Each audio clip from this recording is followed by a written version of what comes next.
come to Art 9, and we need to untie a knot today and retie it as a bow. It's about that kind of image of the way in which art works or doesn't work. And one of the crucial things that we've learned in the history of civilization is that when art doesn't work, then dogma does. And when art works, dogma has a very difficult time getting traction. So there's a direct relationship between art and civilization. Cultures do not need high art to survive, but refined high art is essential to civilizations. Without it, they decay into totalitarian dictatorships without anybody needing to do anything. It's a pattern which repeats itself so regularly that by now, people who study such things have come to be like doctors who can make a diagnosis. And the health of art is the temperature of the patient. And you can tell if somebody's getting sick. And of course, in our own time, we live in a time where the fever is 108. So it's incumbent in some large, serious way to understand it. But also, we need to pay attention to the fact that we're doing personal development here. That this education is a pattern for us as people. But here too, art is indispensable because the whole functioning of art as a real event registering objectively is the way in which the person becomes objective. And to mistake this actuality, the objectivity of the person, is to open the door to a characteristic slide. Freud called it a regression, which is a mild term for actually the perniciousness of what happens. If the person is not objective, then the person becomes a subjective what if.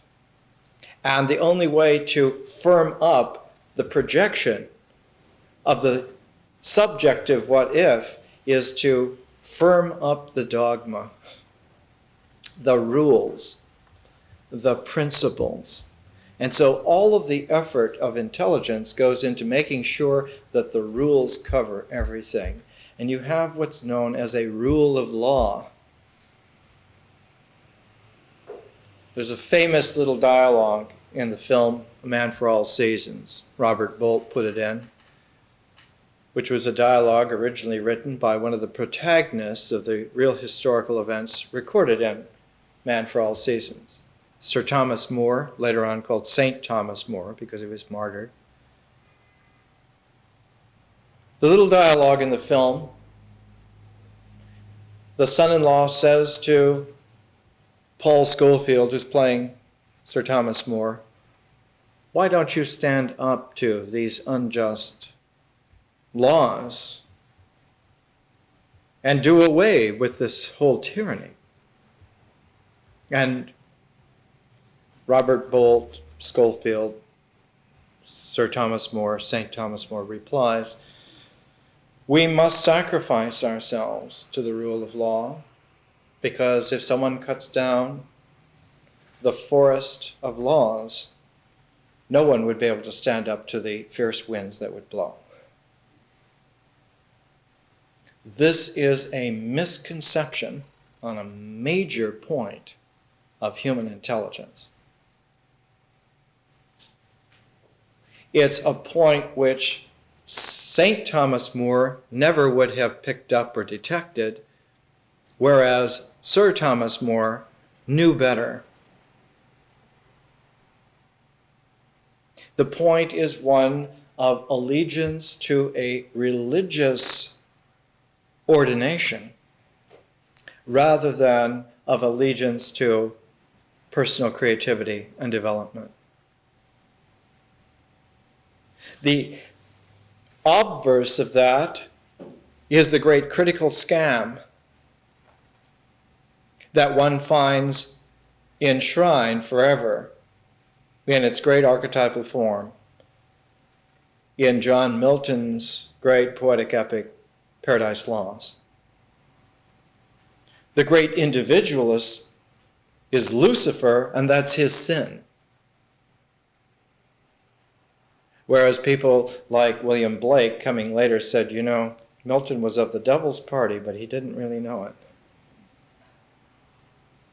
The most colorful figure in Paradise Lost is the fallen Lucifer.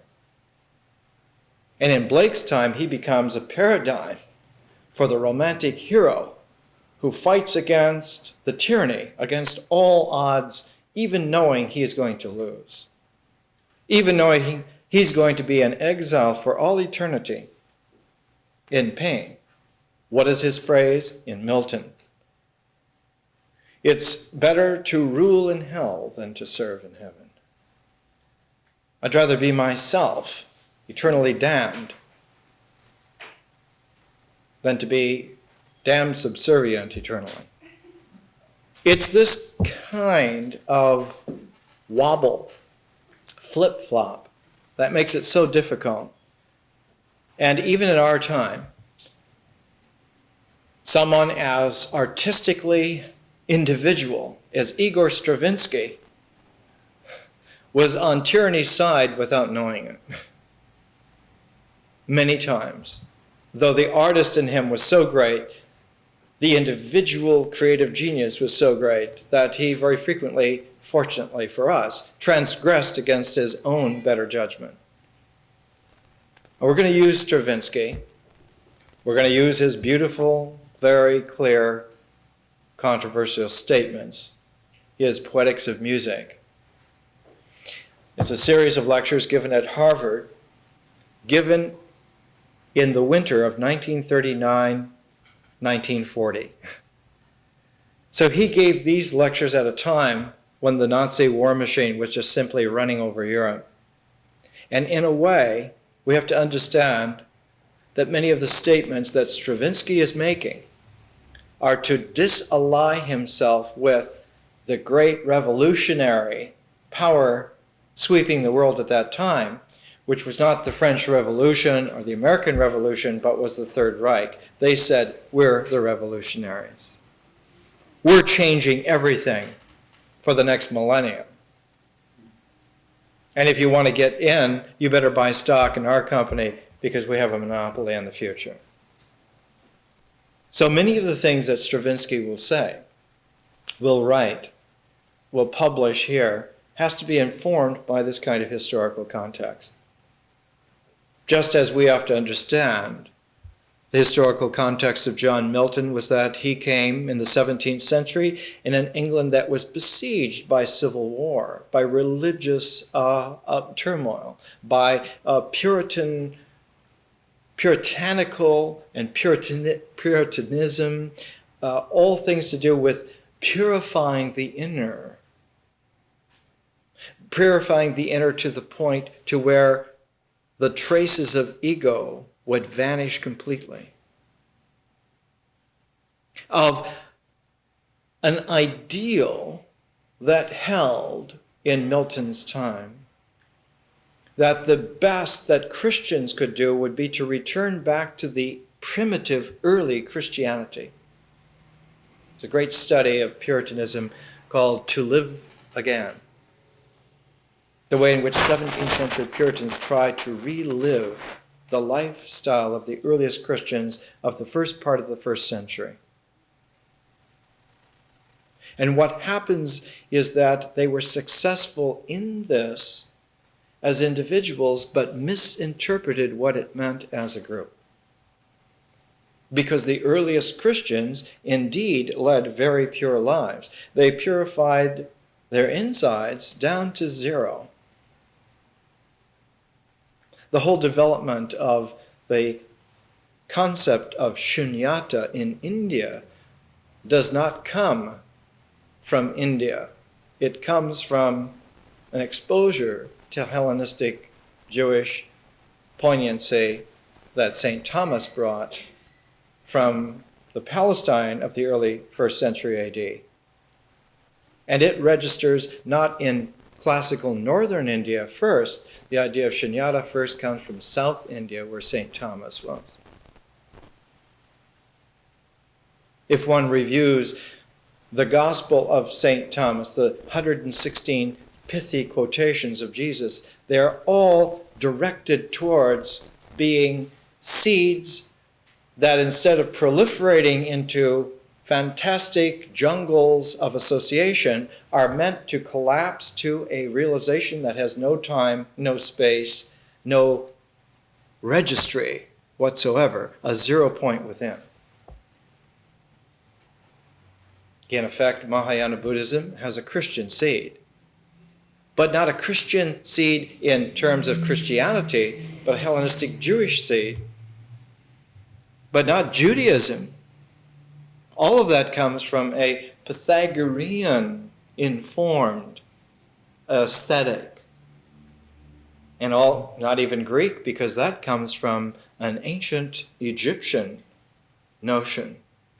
And that in itself comes from a lost antiquity where human beings, before there was any kind of surface civilization, developed a civilization in artistic, illustrated caves under the earth.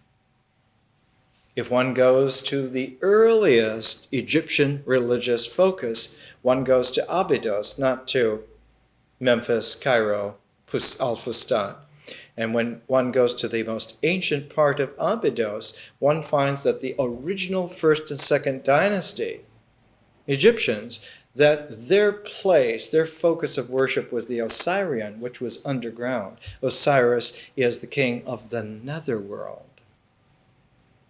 Underground. Civilization was something which grew from a seed that was in the ground, not from the cities that came and sprouted above the ground, or the pyramids that sprouted above the ground. The building of pyramids above the ground is to take the sacred focus which was in the netherworld and put it on top of the horizon of the earth, so as to make a transformation that when one comes out of the netherworld, when one is reborn out of the netherworld, you're born on earth. But if you put the tomb, now become a transformational womb, on the earth, when you're reborn into heaven. So the whole object is not to be reborn from the netherworld back onto earth, like come again Pharaoh time, but to be reborn from the earth into eternal heaven. And this is not a simple transposition. It's not just moving the focus one level up. It's going to a completely different order, where one's intelligence now understands that you had the right formula, you had the right sequence, but you were applying it to a very limited perspective. To be rebirthed into life again is a very great ideal of Paleolithic men and women, and even held in Neolithic times. But to symbolically informed men and women, to be simply reborn again and again on earth was rather like a very closed little cycle, because you could apply the same principle of transformation and you could be reborn one time into forever eternity. So why fool around with coming again and again to some limited situation when you could go forever to complete freedom, spiritual freedom? This kind of understanding is not there in Stravinsky, though he approaches it as an artist very frequently during his career. But it is there in the pair that we have to Stravinsky. It's there in Schiller. Schiller's poetry, Schiller's drama, Schiller's philosophy. He even wrote a book on medicine because his father was a great surgeon, and Schiller knew all about doctors. In everything that Schiller wrote, his letters to Goethe, which occupy 2 huge volumes, everything that Schiller did had to do with making sure that never again would anybody ever mistake the difference between an artist who is objectively real, who's yearning for an objective cosmic eternity, from an artist who's subjectively hoping that he's in alignment with a symbolic objectivity that's tied to a ritual objectivity of the right method. Stravinsky appeals right away in the Poetics of Music to Aristotle's Poetics, to the Greek notion of techne. One has to be technical. One has to understand how you make something, how you make it work. That's right, you do. But differential consciousness objectively works in a completely different way from the tribal integration that's firm in ritual and from the mental certainty that's there in symbols. The differential objectivity of the artist person works towards openness, not towards crossing the T's, dotting the I's, putting the commas and periods where there should be, and one then says, this is the clear technical manual. To have a civilization based on technical manuals is a Nazi ideal. I want you to hear it real good. Because when I was a little boy, it was a toss-up whether that was going to be the next millennium or not. And a lot of people died to make sure that that didn't happen. I remember one time talking in Calgary, Alberta, to an old Canadian named Ross. Ross had been raised in the plains of Saskatchewan, and he and all of his other buddies, because in Canada you fought by regiments that everybody from the same area went and fought together as a unit. He said they were sent to Europe in World War I in 1915, fresh off the prairies. He said we were all seasick because we'd never even seen boats before, other than like on the Saskatchewan River or something like that. So they were sick all the way across until some old sea dog said to them, if you will lay on the deck and look at the sky is not moving. So he said that was the only cure for them. So all the Canadians from Saskatchewan were laying there on the deck staring at the blue sky and to keep from being seasick. And he said it came in very handy in that trench warfare of the First World War, because you always had this image within you that you had learned to have an open sky in your mind when you were that sick, frightened, terrified. He told me, he said he was glad that he didn't have to go and fight the Second World War, because he said, I know how tough the Germans were in the First World War, and the Nazis were much tougher. They came within a hair's breadth of being successful. Had England have fallen, the whole thing would have been over.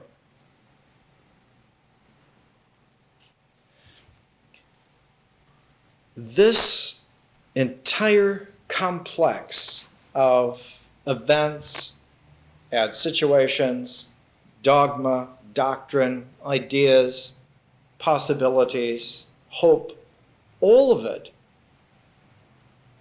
has been thrust into mid-air suspension, as if it's been thrown into the air. And by the laws of gravity and nature, it now has to come down. And in this generation, right now, somebody either has to catch that ball or it'll explode. It's that kind of situation. It's coming down, that whole ball of wax. This education is meant not only to allow you to catch that ball, so to speak, but to make and generate a population of people who can play catch with that kind of a ball and never ever again be terrified or threatened by the knots of history. There was a long time in our past where human beings were never terrified by history. They were never bothered by history. It wasn't until about 5,000 years ago that men and women began even to be aware that there was such a palpable energy flow as history. And even today, 5,000 years later, almost no one recognizes that the flow of history is a transformational plasma which is not objective but is very dynamically formative. That history is the equal to nature. It's the equal to vision. It's the equal to language. Is one of the four great dynamic flow processes of reality. And it must be handled the way in which any oceanic flow needs to be handled. It has to be worked with in its own terms. The only viable objective actor in history is the person. The spiritual person, the artist, who is capable of dealing with conscious time-space on an objective level.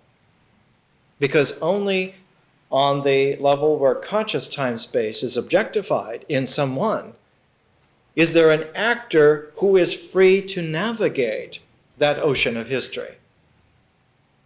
No one on the tribal level has a chance.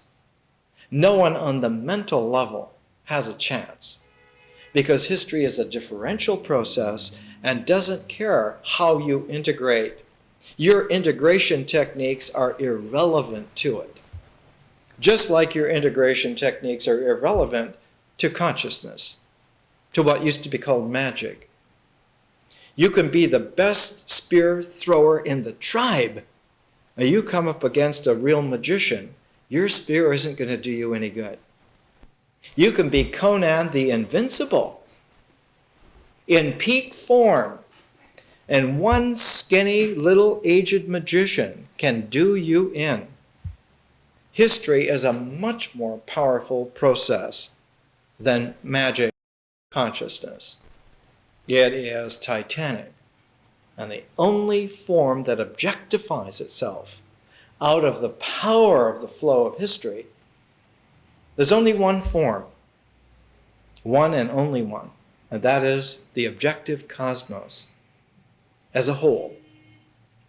Heaven itself is the only objectivity that is able to precipitate itself out of the flow of history.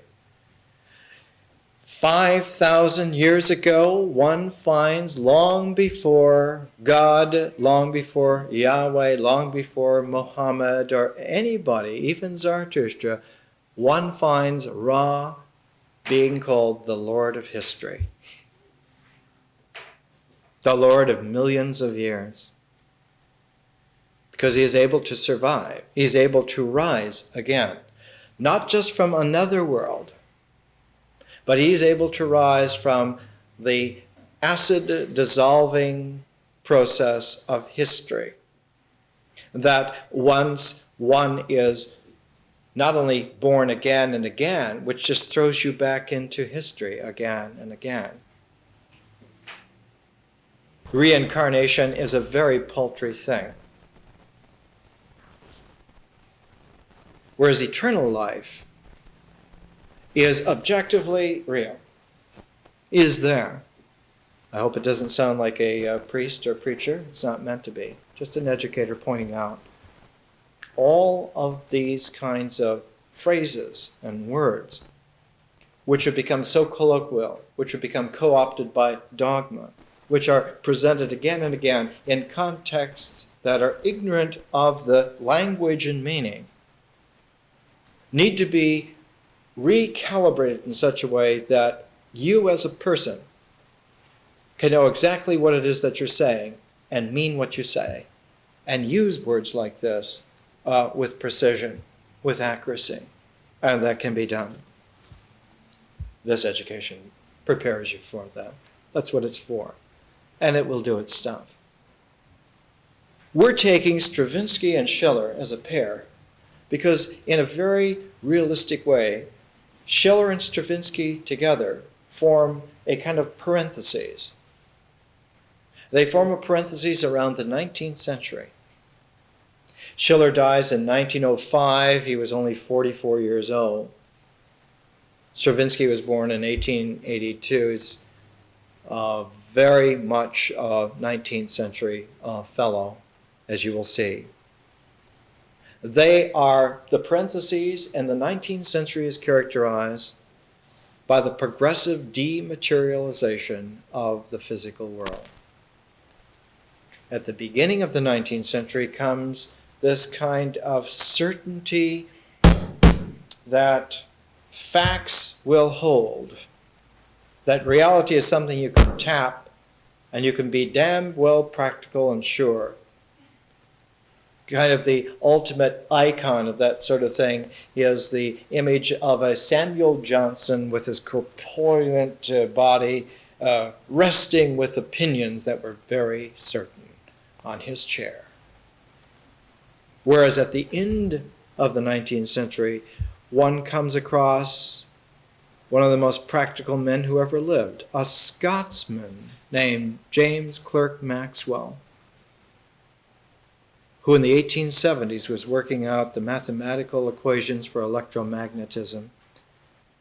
And he was absolutely shocked that they mathematically were quite accurate, that what you could tap was not really the arbiter of reality. That what you can tap is but a temporary focus of vibrations of electromagnetism. And they could very easily reabsorb what you could tap without batting an eye. And just because something like a proton lasts for 20 billion years doesn't mean that it's objectively eternal. All constituent things dissolve.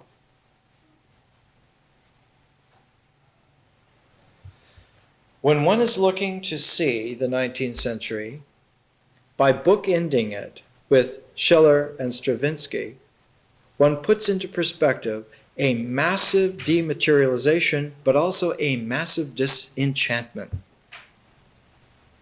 Because at the very beginning of the 19th century, in the 1790s, one has in Europe this flavor that anything could be done. It was like springtime in the mind. They had the successful example of the American Revolution before them. By the 1790s, it was quite certain that the United States had come out of its revolutionary position as at least an equal to European countries. It was there. Whether Washington would be a king or a president was still a moot point, but it had emerged. The French took that as a cue, but took it in a French way, not to break free from like a British colonial yoke. No, the French are much more universal and basic than that. They wanted to break humanity free from the colonial yoke of history. So in the French Revolution, when they were successful, they renumbered the calendar. The French revolutionary calendar read year one. Historical time was boxed up and set away. This is year one. And the following year was year two. They redated time. They redated history. Chronology began completely anew. And people like Blake and Shelley, Schiller, Goethe were singing the praises of man freed at last, because the French Revolution, even more than the American Revolution, was the flower of a whole movement that took a whole century to develop, the Enlightenment. That the French Revolution showed that the Enlightenment could not just apply to a few bright guys, not just to a Voltaire or a Franklin, but could apply to a whole millions of population of people like the French people. And within a year or so of the success of that, the flower of the Enlightenment not only wilted but stank. The French Revolution degenerated like that into what's called the historical period in French history as the Terror. That's what they call it. And they still call it that.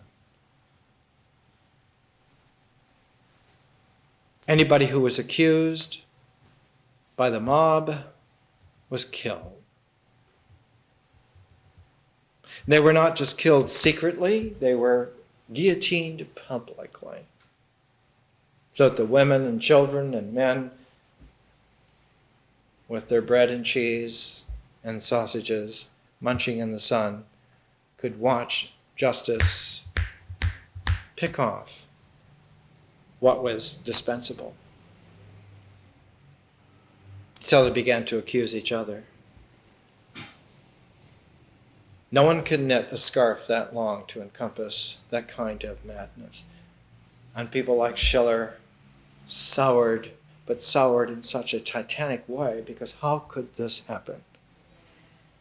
How could the most brilliant movement in human history, the Enlightenment, successfully culminate and completely wilt utterly so fast? What in the hell was wrong? What is it?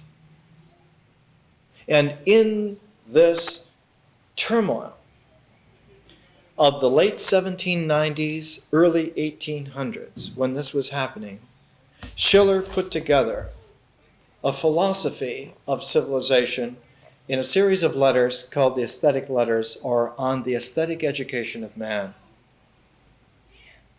He wanted to put this in a form that no one would mistake as transpersonal or impersonal, but could understand that it was personal. Letters are from someone to someone else. They're person to person. Whereas the archetype of symbolic, mental understanding in the Enlightenment were not letters, but they were essays. The archetype of the Enlightenment essay was from the early 17th century Francis Bacon. Francis Bacon's form of the essay. And in the Enlightenment, it was developed. We now would call such a thing technically a dissertation. A dissertation is a reasoned argument which can be defended against critics and detractors. An essay is meant to convince you permanently of an intellectual position which could be taken then as a constituent of principle. So that the essay was a symbolic form of mental certainty, whereas the letter is a personal form of differential possibility. Whenever one finds a great transformational epoch that has learned to be more sophisticated than the essays of the mind, one finds personal letters. The essays of Aristotle were transcended by the letters that make up a lot of the New Testament.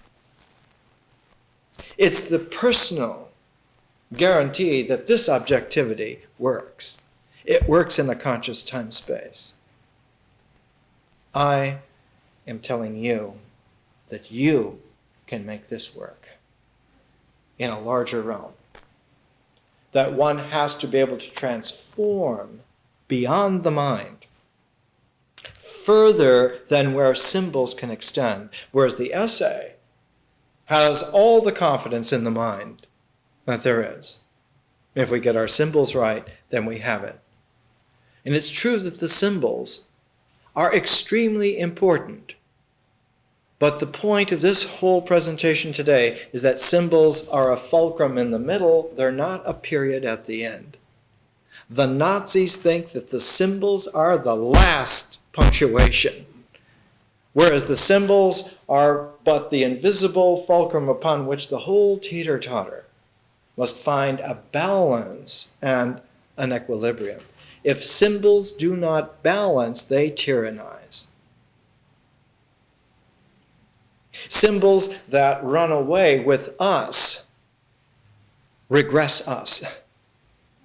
We must be in control of the way in which symbols are used. Otherwise, symbols use us out of control.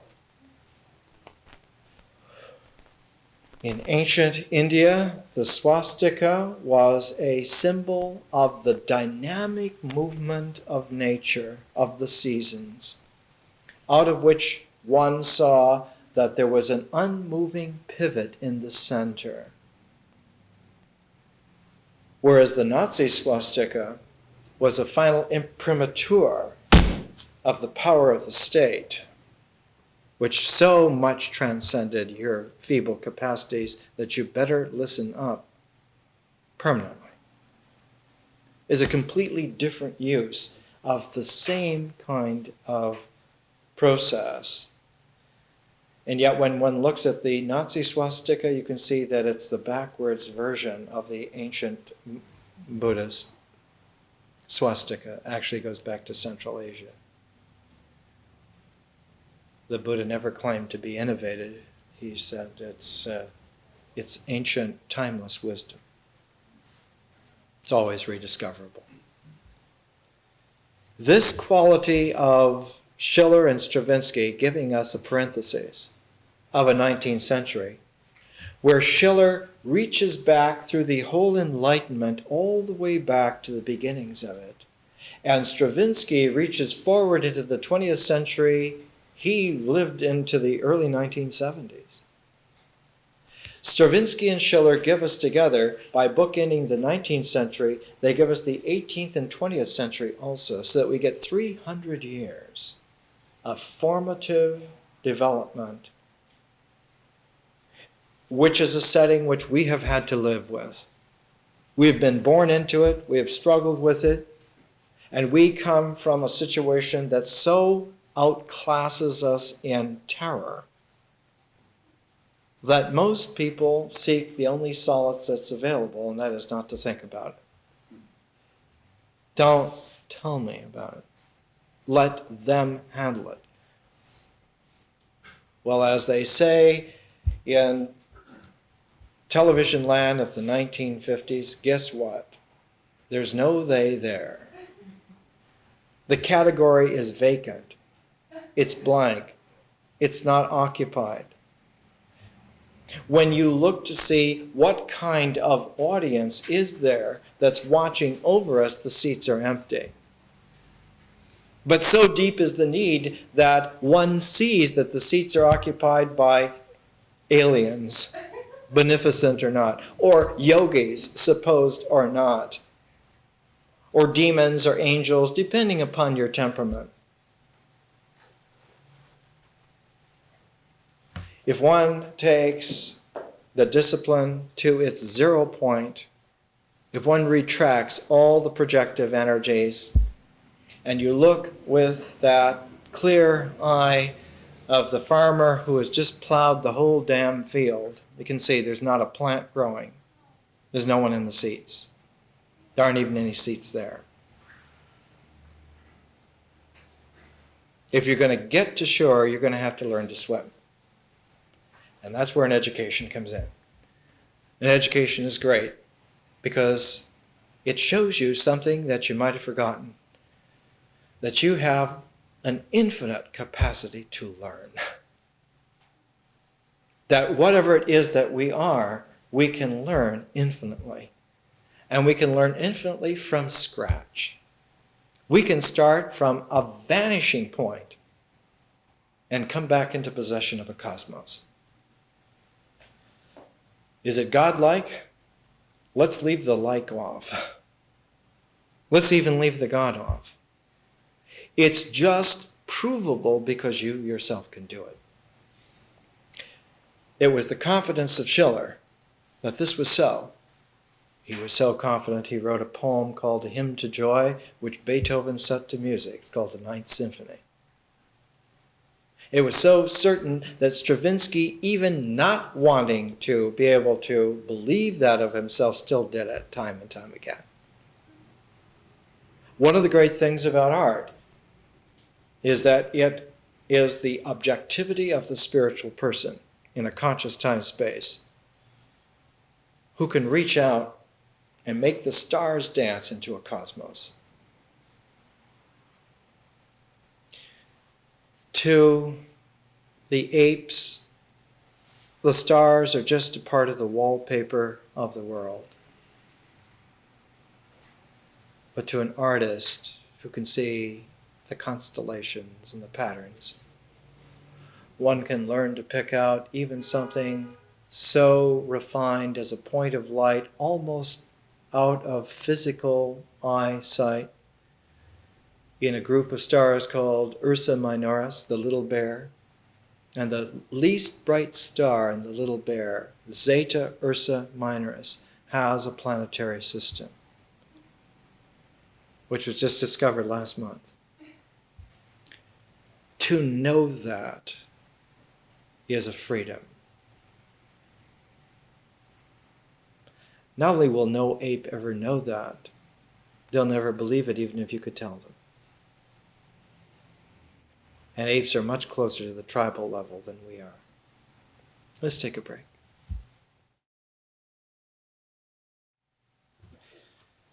Let's come back to Schiller and Stravinsky. Let's come back to art. Back to this whole affair. We get distracted by surprise and sensation because they're made to distract. But if you develop a taste for the sugar and the salt of surprise and sensation, you miss the subtle nuances of flavor that are there in transformation. Surprise is not a transformation. And very often, when one is stuck, when one is in a stuck frame of reference, it's just like the experience that used to be when films were shown on projectors and they would have these dirty gates and the film would get stuck and the image on the screen would shudder and finally the film burn out and snap. That's called a mental breakdown. And the shuddering is like the anxieties of neuroses. And one should be neurotic because you're trying to run a film in your mind instead of living your life. Anyone living open in conscious time-space never has those problems because there's no film, there's no gate, there's no projection, there's no screen, and you don't need an audience. Part of the difficulty of tyrants is that they're always acting in front of a universal audience, which is their imagined applause from those people who understand the principles by which they're defending their right to tell you what to do. This kind of acting is the worst sort of ham. Why does this happen? Schiller, in his very first letter, writes this: I believe I can show.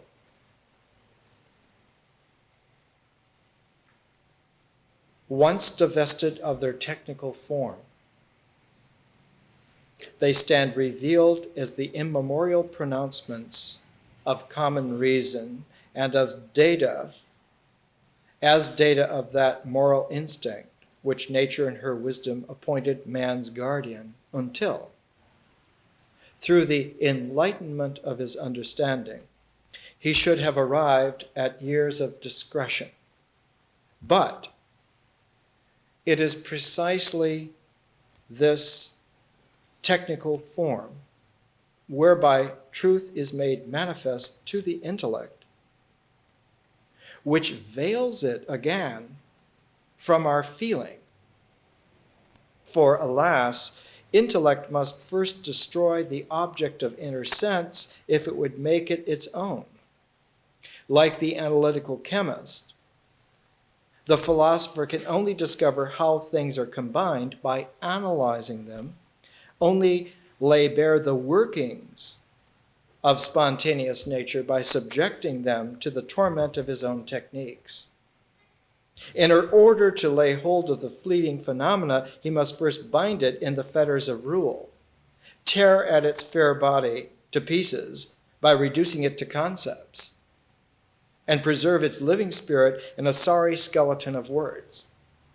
Is it any wonder that natural feeling cannot find itself again in such an image? Or that in the account of the analytical thinker, truth should appear always as paradox? This is 200 years ago. It's already very well understood.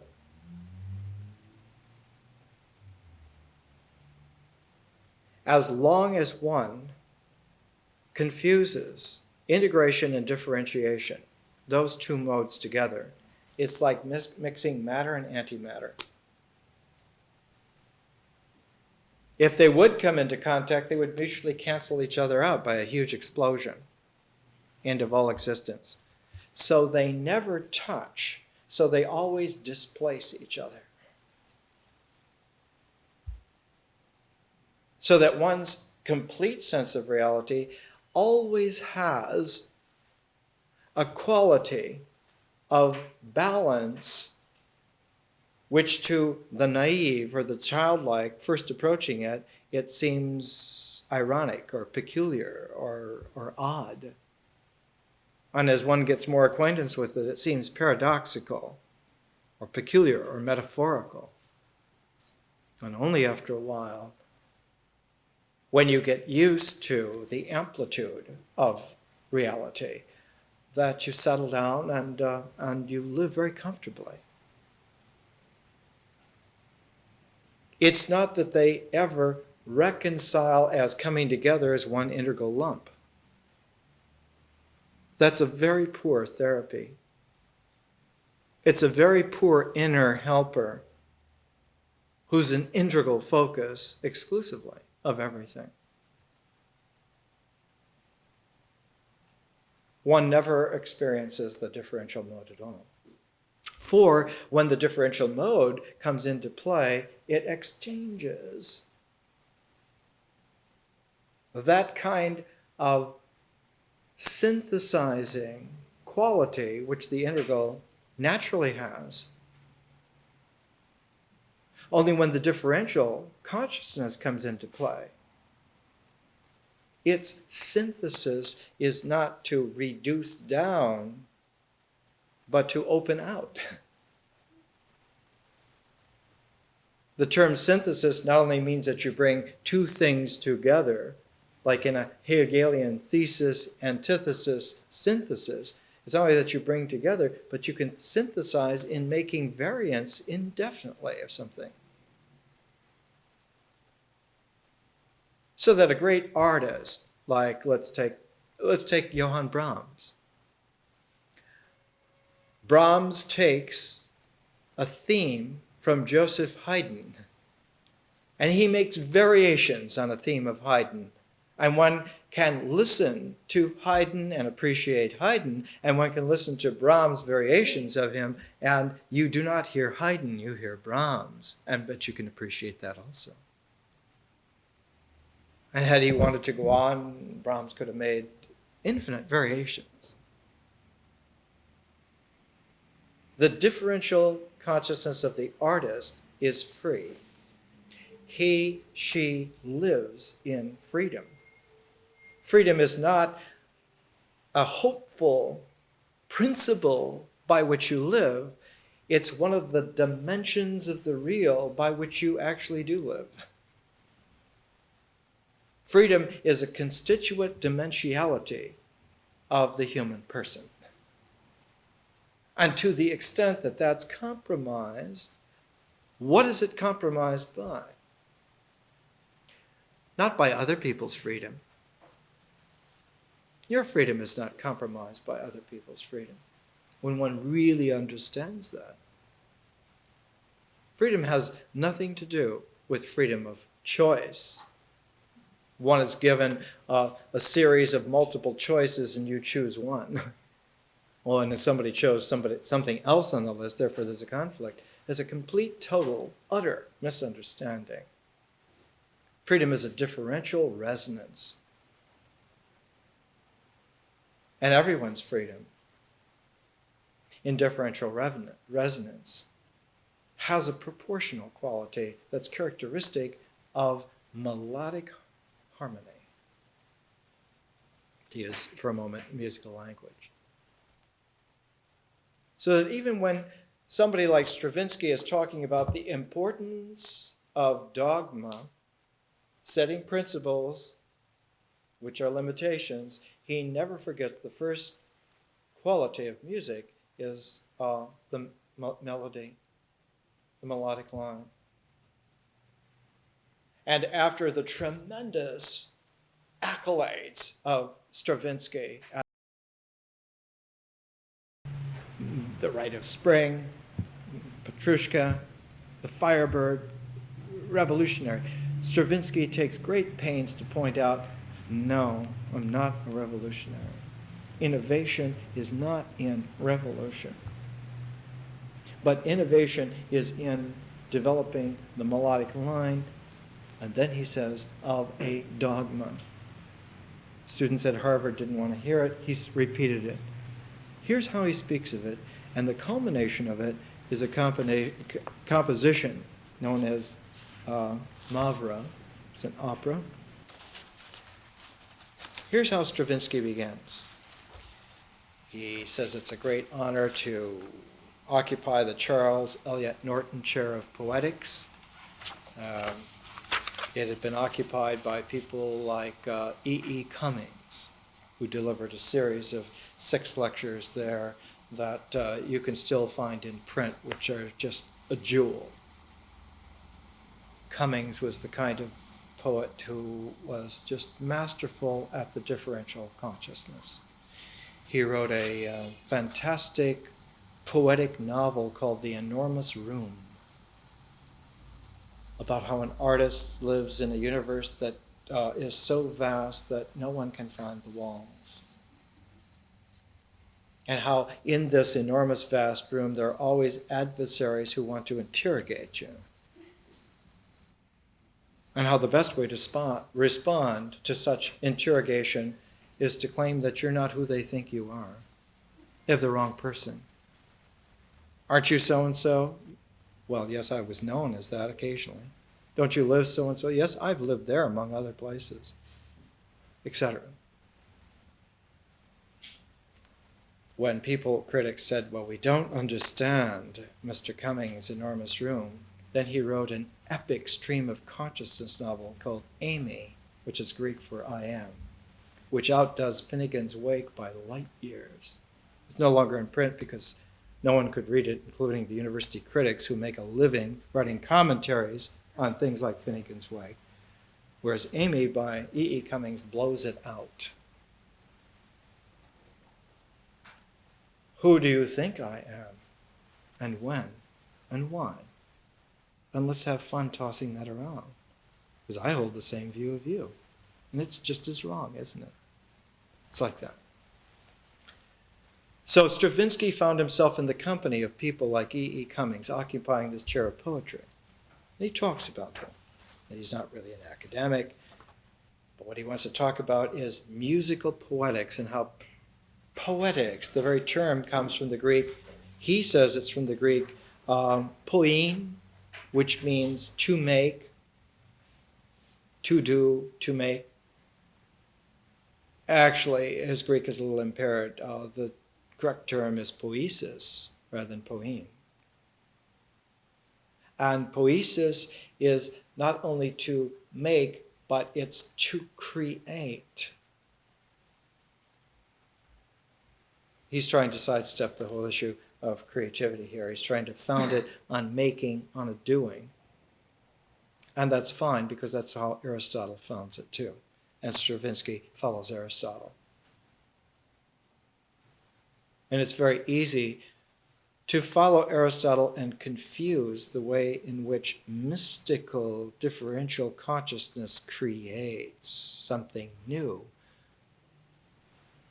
with the reliance of the certainty of ritual doing on principle of mental understanding, which then gives a formal form to the ritual doing. And that's very Aristotelian. But there's a whole differential cosmos of non-Aristotelian. My friend Van Vogt wrote a whole series of science fiction stories and the world of Null-A, non-Aristotelian thought.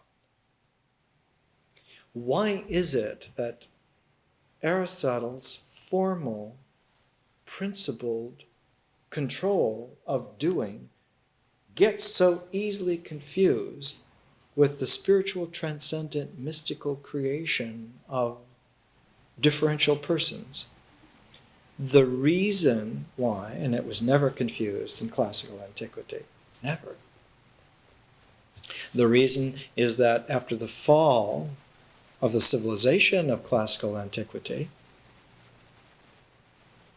when the chairs of learning were demanded and acquired by Roman-minded Christian clerics who didn't understand very much of anything,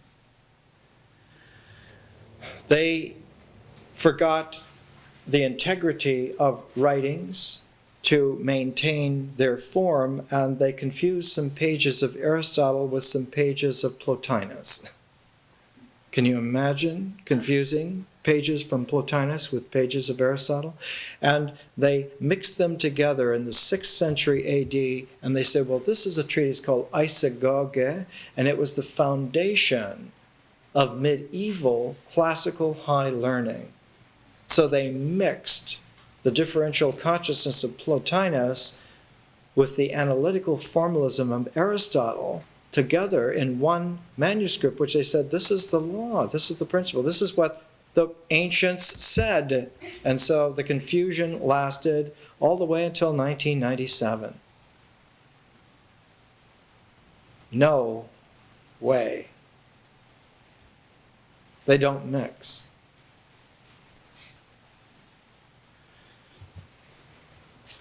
The first person to be able to look at that manuscript and draw a question to it was Ficino in the Renaissance, because he read Greek well enough to see that this doesn't read like Aristotle. This is somebody else. Then a great later development of that capacity was Erasmus, who could read Greek better than anybody since Plotinus. And he said, do you know what? Not only have they confused the isagogy between two different authors, but what passes as the New Testament is filled with editorial interpolations. All these things are written in completely different styles, different grammar, different persons. What we have here are crib notes of maybe 24 people parading as so-and-so. And that fomented what was called the Reformation. That the Bible was a pastiche. And if that's God's word, he better learn grammar.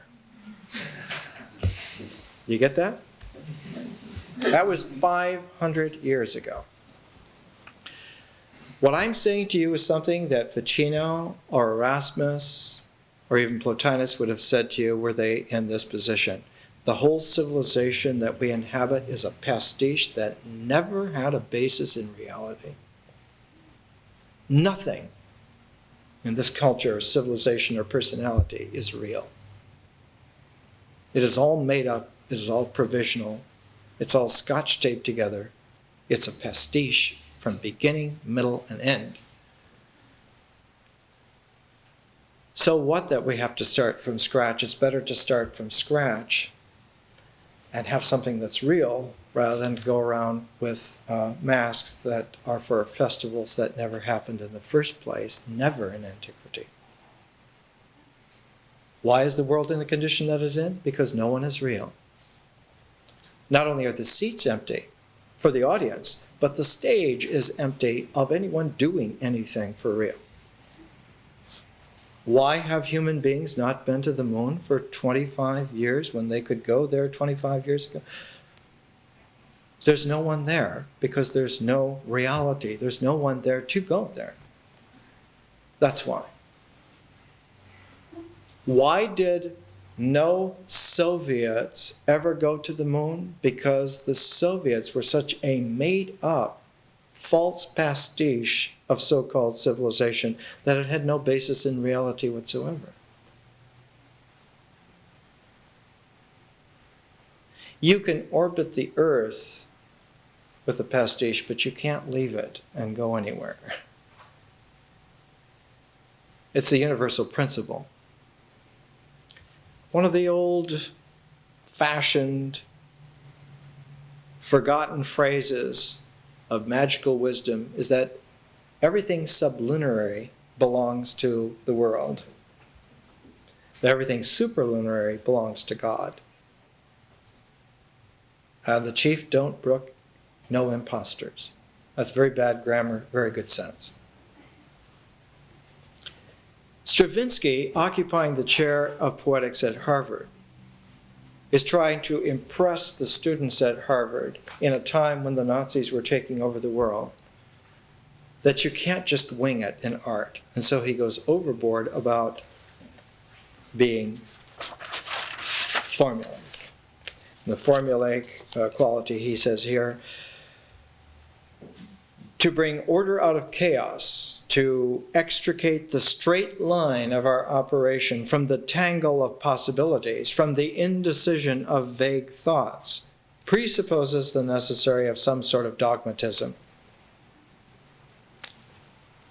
I use the words dogma and dogmatic, then, only insofar as they designate an element essential to safeguarding the integrity of art and mind. And I maintain that in this context they do not usurp their function. The very fact that we have recourse to what we call order, that order permits us to dogmatize in the field we are considering, not only develops our taste for dogmatism, it incites us to place our own creative activity under the aegis of dogmatism. That is why I should like you to accept the term. As a peculiar paradoxical instance of someone revolting against the Nazis speaking exactly the way in which they spoke. If you serve the state well, the German people will reward you by letting you live. The dogmatism reduces down very quickly to a very brief statement. I myself have been in rooms interrogated, oddly enough, and they always have recourse to the same kind of language like Cummings' enormous room. They always tell you that it will be very nice for you if you cooperate. And they tell you also that it will be very bad for you if you don't. That's essentially what is said. The ego says that to your spirit. The ego says to your spirit, if you quit this foolishness of trying to be completely open and create things, if you settle for something which is really firm and provable, like doing practical things and thinking clear thoughts, which we will orchestrate for you because we want everything for your own good. We're doing this to protect you. If you give up this taste for infinite exploration of the eternal and settle for safe and sound obedience, then we will take care of you. The ego says you won't be tormented anymore by any anxieties. There'll be no phobias, there'll be no fears. Not only will you fit in, but you will be glad to fit in. And that's the way that they taught. We live in a time when no one can stand to hear that, and yet everyone lives that way. And so it's an absurd situation across the board. Here, 1939, Stravinsky at Harvard goes on to develop in the most curious paradoxical way. The freedom of the artist in face of accepting a dogmatic what? A dogmatic tandem between mind and the ritual action, the body. Now, in order to understand the three different objectivities, classical wisdom used to speak of the body, which is the ritual objectivity, the mind, which is the symbolic objectivity. Look at that. The old blessing thing, right? And third, the spiritual objectivity of the heart. Body, mind, heart. Three different objectivities. And while the body and the mind can have a split, where would they have a split? The only way to split the body and the mind is to have a fracture in the mythic level, the mythic process. Only when the mythic process is fractured do body and mind fall into opposition. But when the mind and the heart do not have a harmony, we don't say that there's a split between the heart and the mind. We say that they are not reconciled. We use the other side of that stereotyped language. You have to reconcile the heart and the mind, but you have to heal the split between the mind and the body. So notice here, in both cases, the common denominator, the central term repeated in both, is the mind. Symbols. Symbols are where the problem comes into view. But there's a great compromising fact that devastates someone who would try to figure it out in terms of the mind. Even though the mind is there at the focus, even though symbols are there at the focus, the symbols belong to the differential cycle of integration and don't go overboard until they make a transformation. It's very difficult to understand this until you once see it, and once you see it, you wonder how you could have ever missed it. A transformation, going beyond the form. A form has to have a shape, otherwise it isn't a form. Any shape that has its formal form has a center. It has a center of location, a center of gravity, it has a center of composition, as a center. If you want to go from one form to another form, if you want a transformation, you don't deform this form to get it to fit this new form or other form. Transformation is not deforming. It's it's shifting. It's shifting what? It's exchanging centers. This form and this form exchange centers. It's like impregnation. So that now the set of the two forms operate together very harmoniously because they operate with each other's centers in their place. So that the whole principle of reality now is not the point, but the harmony. So that the whole calibration of what's real is not the focus, but it's the melody in its harmonic. One then has a harmony, which is the cosmos. That doesn't at all obviate nature from being pointillistic. Nature can have its little ritual reign of existential points. Atoms can be atoms, molecules can be molecules, things can be things.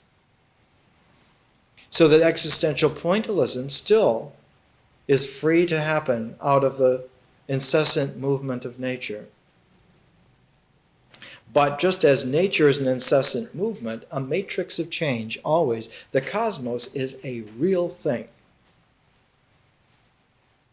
The objectivity of the cosmos is so real that the cosmos has a personality. Heaven has a personality. The entire form of the cosmos, large as it is, infinite as it is, nevertheless has a personality, which the spiritual person recognizes and feels that the cosmic person recognizes them. It's not a question of believing in God so much as meeting, getting acquainted. Oh, how do you do? And that's how it goes. So it's a whole different point. It's not how well you argue points of dogma, it's did you meet the person who's at home?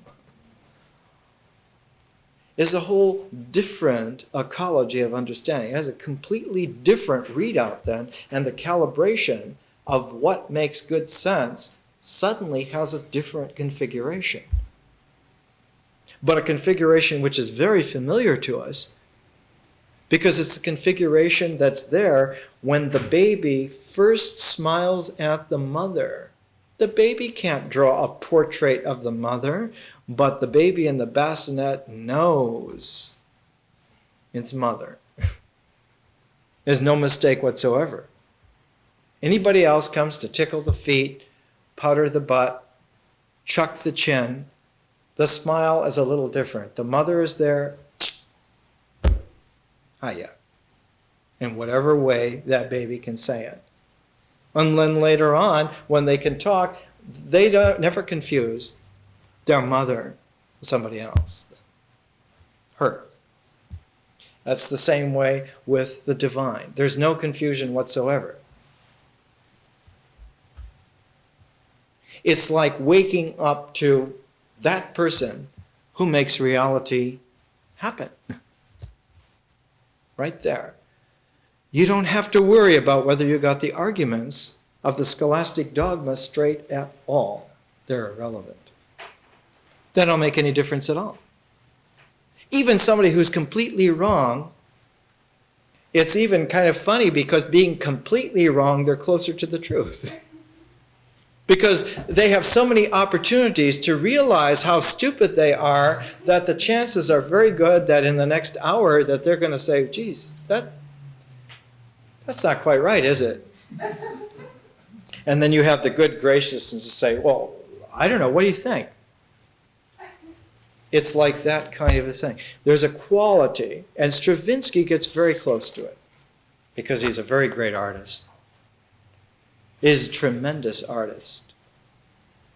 But what Stravinsky is getting at here comes out in a very peculiar paradox. The point of his whole first lecture at Harvard in the Poetics of Music is to get acquainted and to disclose to them that the most important realization in his artistic life had come about 2 decades earlier when he was writing the musical piece Mavra. Because he realized, let's go to a quotation. Let's get it straight. There's a big 2-volume set of books on Stravinsky, just the Russian period. It's about 2,000 pages, published by University of California Press.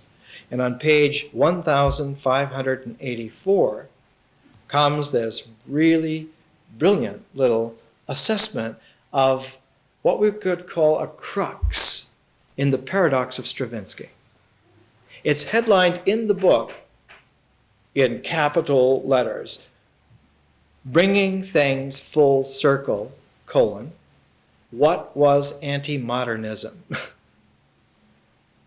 Because Stravinsky is not only a, quote, revolutionary in music, and ushering in a whole modern culmination, but he also was the great example of neoclassicism, which was against modernism totally.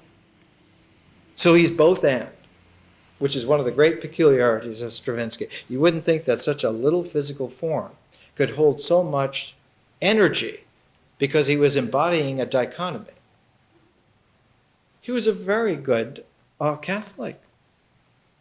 He wrote musical compositions towards the end of his life that were to fit in and become new paradigms. Yet he also wrote musical compositions that completely, smilingly transcend all of that stuff permanently. You can hear it both. Here's what is written on this page, page 1594. It reminds me of, there's a little sequence in Howard Hawks' science fiction film, The Thing, and the crew is flying in this airplane, and they're talking about UFOs, and the guy says, well, here in this Air Force bulletins, number, it says that they're just illusions. And the co-pilot says, what was that number of that? And he reads it again, this long number. He says, oh, that one. Ah. This is not my language, but this is scholarly language. But I've excerpted it, so it will convey to you a very peculiar point, an extraordinarily peculiar point. It's a fulcrum of the conundrum of symbols condensed in the example of Stravinsky and his work. How can someone who is so differentially creative that he's one of the geniuses of the 20th century be so dogged about dogma at the same time? Viewed solely in terms of its sources, its idiom, and its tone, Mavra seems hardly more than a melange of amiably antiquated sundries, waltzes, polkas, sentimental ditties, and miscellaneous musique. Why, then, did Stravinsky excitedly refer to the work in progress as a masterpiece and the best thing I've ever done? What were the musical ideas he had completely, quote, completely succeeded in realizing? And Stravinsky wrote this at the time and later on said, this is a turning point for me. It's a monumental point in my career. Rite of Spring, monumental? No. Firebird? No. This. This? Yes. Why? Later in the Chroniques, he wrote this, that he succeeded completely, to the point where they determined what, as of 1935, he could call the whole subsequent course of his work. That all of his work for decades afterwards were dominated by this. Answers to these questions have to do with matters Stravinsky himself would never discuss coherently until the Poetics of Music. This is a very formative work. It's the first time that an artist who embodied this odd conundrum, the knot and the bow at the very same time in the very same person, who in a blink of the eye could be dogmatically servient and the next blink of the eye be so creatively far out that it took decades for people to get to where they could hear the possibilities. It's only been recently that some Stravinsky could even be heard. He's fantastic. He's unbelievable. So the Poetics of Music, chief among them was the paradigmatic, after the Great War theme of defending culture against the mob. It's a great theme, the 20s and 30s. We can't let the mob dominate. Out of this you get like a book by Frank Lloyd Wright about the fighting against the mobocracy, genius and the mobocracy. Or you get an Ayn Rand Fountainhead type thing that Or the best example is in the film Things to Come, which you should find and rent and take a look at, and the restructuring of the genius of civilization out of the ashes of huge warfare that went on and on and on. And finally they get back to the point to where they're going to send the first humans into space, and in this huge futuristic city in Things to Come, made in 1936. It's the mob that wants to destroy it. The mob who inhabit the very civilization and genius and beauty of the place in which they live do not recognize the creative flower, which is the very essence of where they live. So there was this paradigmatic, after the Great War theme of defending culture against the mob, a defense that took the form, that authoritarian and reactionary stance we now call neoclassicism. Neoclassicism. You have the classic, then you have the romantic, which is a revolution against, not a revolution against the classic, but against the scholastic occupation of the classic without the equilibrium. Then you have neoclassic, which is a reaction against the romantic. Stravinsky was against the romantic excesses of followers of Wagner, especially. These hacks who think that slurring these music phrases are going to give us the motifs of a Wagner just off the cuff is what we would call today Musak, or Brian Eno used to call it airport music. It's what you hear in the background in airports. If you ever would listen, they play this kind of stuff. Elevator music. As it related to opera, the neoclassic posture, notice this ritual reference, the neoclassic posture was given its full dogmatic exposition in the third lesson of the Poetics, where, taking off from an explicit reference to Mavra, the artificialities of operatic convention are defended against the pathological vulgarism, the vulgarian depredations of music drama. It's like soap opera music, as opposed to a concert piece. The latter was condemned for its lack of tradition, for its nouveau riche smugness, and for the terrible blow it had inflicted upon music itself. It's like someone who's used to music hears a musical composition, they say, I don't understand it. It's like someone used to commercials and quips and everything, and they hear a lecture like this, they say, I didn't hear anything. Well, maybe you need to sensitize. Or they hear a Mozart piece and they say, God, I saw fields of lilies, and then I saw very nice colors, and then it sort of lost me. And well, could you whistle the theme? What theme? Oh. No theme. No. Do you play an instrument? No. Do you hum? No.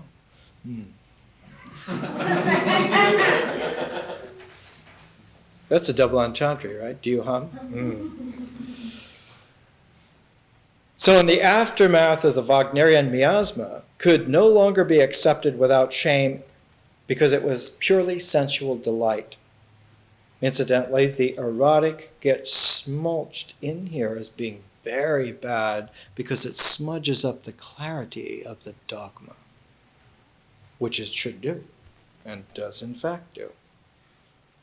Do you think Cupid cares who he shoots his arrows at? He doesn't care at all. He doesn't care what you believe. Twang.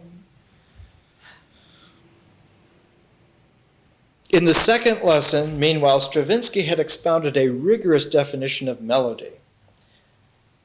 Melody is the musical singing of cadenced phrase. Cadenced phrase, the musical singing of cadenced phrase. And affirmed that melody must keep its place at the summit of a hierarchy of elements that made up music. Here's this little Aristotelian hierarchy, and the top element is melody. And all these together then make music, and that then is harmony. Well, that's not quite it. It's not very Pythagorean. It's not at all Platonian. It's very Aristotelian. It's very scholastic. And though he may have believed it, Stravinsky did not always toe those lines. Thank goodness.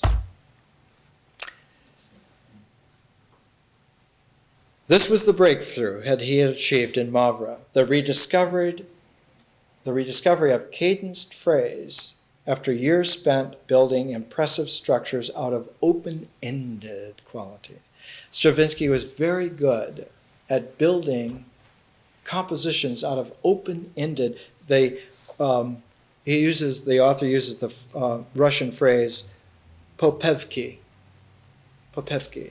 It means these open-ended musical phrases. Somebody who was really genius at that was like Tchaikovsky, when he would get fantastically into the beauty of his melodic harmonies. Like there are portions towards the end of Swan Lake where Tchaikovsky simply jumps completely off the scale in terms of musical beauty. He lets all the wings of all the notes fly free.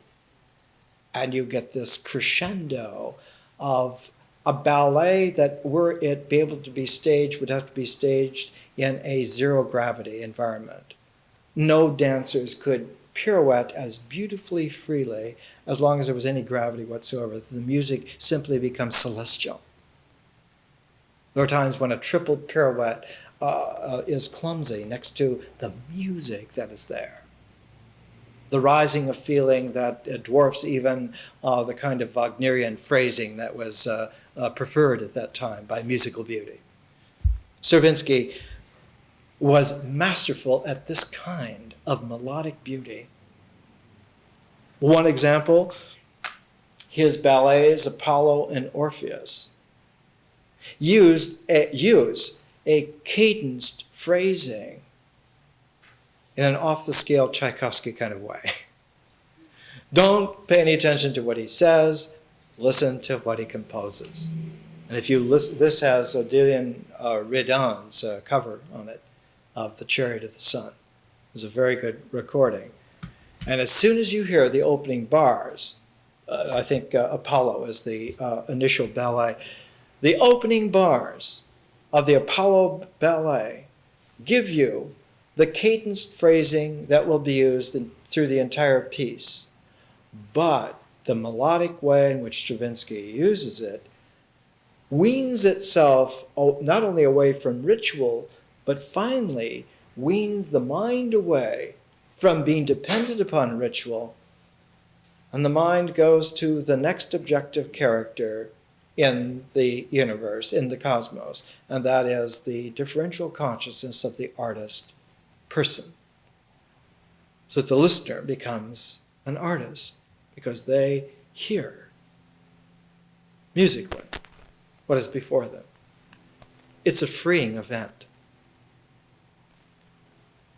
It's like the startling recognition that Matisse had the first time that he saw color for real.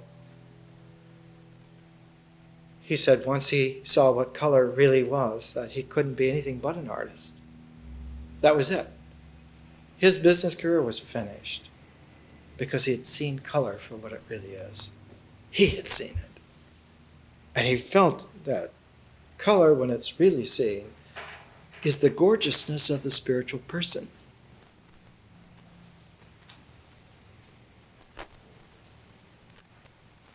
What's the color spectrum of the positrons? The cosmic person can see that. More next week.